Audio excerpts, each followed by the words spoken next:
The shared mage pieces is going to be what's going to stop you from leveling up characters and to kind of max out all your characters straight away. However, today we're going to go through all the best ways and all the ways to get them. Obviously, it is a time-gated thing, so it's going to take some time to get them. However, if you are free to play, you shouldn't have that many characters, nor that many characters that you actually want to level up. So, generally, from my experience of playing on JP and KR, and even right now, I mean, I've maxed out all my characters. Even right now, I can max out Jack, my only other SSR, so I've been kind of fine, but I do know it can be a bit of a struggle, so let's go over all the ways to get it. Now, of course, in order to rank someone up, you do need to get 4 of the shared mage pieces, and the game, when you actually do pull a character, through the bond system, it is going to give you 2. You get 1 at level 2, which is very good and very important to quickly just get them on characters you actually don't use. And of course, level 7, a bit, you know, a bit more of an investment, but generally, if you are using a lot of SSRs, you'll be able to maximize straight away. You can see right now, I'm missing 1 for Jack, and I'm also missing 1 for Asta. So once I get him to level 7, boom, I can now just max out my Jack. So that's probably the best way to get the shared mage pieces, is actually pulling more characters. I know it's not the easy thing to say to do, but when it comes towards SRs, I mean, you can see right now, boys, if you watch my tiers, you can see it on screen now. There's a lot of really bad SRs, like Solid, Magna, Noel, Luck even. You don't need to use a lot of these SRs, and you shouldn't invest into them. So the best thing you should do with those characters is just to quickly take them to level 2, get the free mage piece, obviously for SRs. This is only going to work for SRs, but SRs are, I think, a little more important in a way, because it does require 8 for 1 character. Once you rank them up, evolve into SSR, the SRs are going to then need 4 more of the actual shared mage pieces. But like I said, you can easily take them all to level 2. You can go in simply with 2 SSRs. I mean, I have got the battle pass, so obviously we're going to get a bit more bond per run here, so I think I go towards 7, and you can just skip ticket, and you can see straight away I'm kind of hiding right now, but like, as soon as you get to level 2, you simply stop, claim the rewards, and then boom, max your character straight away. So now, they're both level 2. You go into the bond, obviously claim the rewards, you get your actual mage pieces, and then you go towards your SR that you want to level up. Or I guess in this case, the SR, and then boom, maximize straight away, right? Very, very easy. I'm going to save these because we are trying to level up Voltas. I just pulled one single. Now, obviously, with this system, it essentially means you can only max out half the characters you actually do get, because you're going to get half the resource per character. So we have to go towards other options to get the actual mage pieces, and more importantly, the SSR ones, which is going to be what people are actually after. And I think this is by far not the best way to get it, but this is where you're going to get a lot for free, basically. I think almost every 2 levels, but simply doing your feats, which you don't even really manually do, you do it automatically. Just by playing the game, you're going to get obviously some here, and it's going to be the biggest way to get it, and it's kind of where I got most of mine from, basically. The next place, especially early on, because this is more important early on, once you get a lot of characters and play the game for more than a week, basically, you'll realize there's going to be a lot of them, and I don't think you ever really struggle. Maybe on a season reset, when we get a new season, we get 3 new characters, which they've now changed to 2 characters in JP.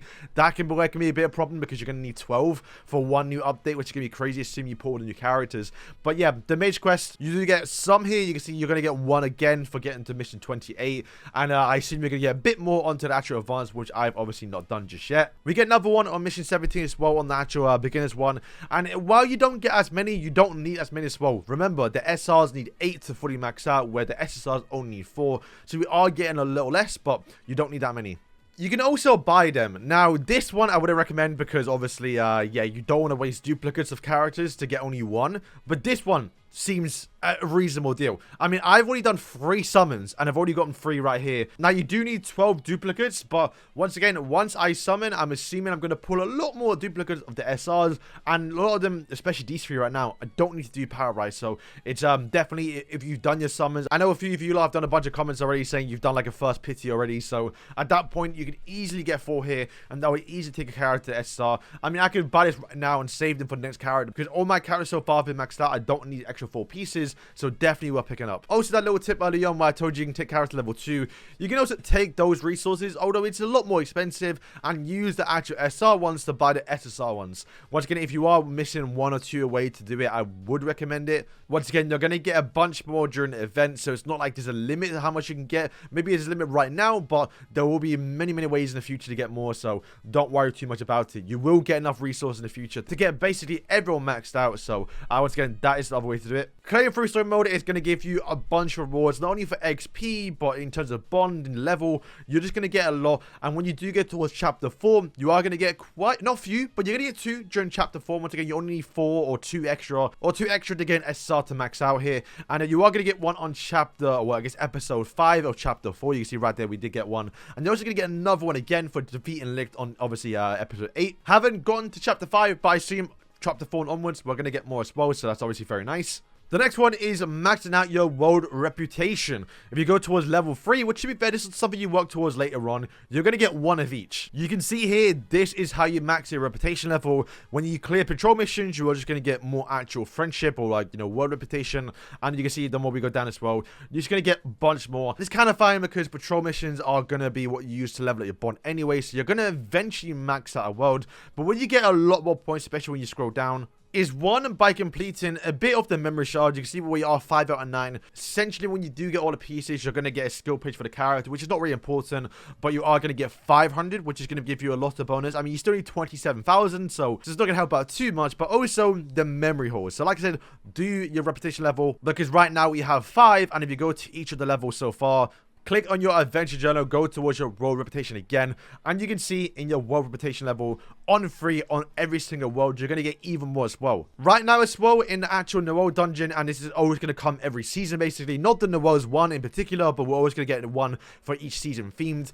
Each part is going to give you some rewards. Now you have the drop rate of getting them, however they are very, very rare, but you may get one, so you know, you should still do it anyway. But you are going to get one guaranteed from, obviously, part 4 and higher, I believe. So you are going to get a lot here. So definitely progress as much as you can early, you know, in the first week, basically, because you do not want to miss out on these rewards. But obviously, to max out your characters, you need to get them anyway. So thankfully, there is a system right now to where you can get accumulated score. And you can see when you do get towards 8,000, which will take you a few days, especially early on, to get it. And once again, this will guarantee you one more SSR one. So there are quite a few ways so far you can see that you can get the SSR ones. That it shouldn't really be a problem. And then the final place I have here, boys, is going to be the memory hole. They are, once again, drop rates. I'm hoping we can get one here. But do remember, the world you do pick will affect that as your reputation level, and you're going to get more points towards that world. So if you are trying to level up world 1, make sure to do this one. And of course, when you do get to world 2 and higher, there are more pages here you can see.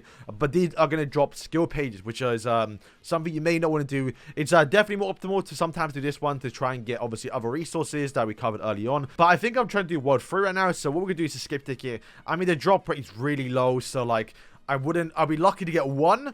But to be fair, I will say on JP and KR we have gotten some, especially the SSR ones, and you can see right now we did not get any. So yeah, good drop rates, but once again, this is why it's on the last of the list, because this is not reliable, but you may get 1 or 2 from me in like a year. It doesn't tell us the drop rate, but I assume the harder ones you do, the more better drop rate is going to get. So make sure to always do the hardest one. So yeah, boys, that is going to wrap up today's video. Once again, there'll be more raid bosses and events in the future that I'll give more out as well. Generally, from my experience on playing JP and KR, free to play even, I never had a problem with it, right? Especially when you are free to play, unless you get very, very lucky and you pull every single multi. But like, you shouldn't have that many characters to max out. And once again, sometimes certain SRs aren't even worth building up, and you can just use them to actually get the resources for other characters. So yeah, boys, if this video did help out, then help me out by leaving a like and subscribing if you guys are new. Boys, thank you for watching the video, and yeah, peace.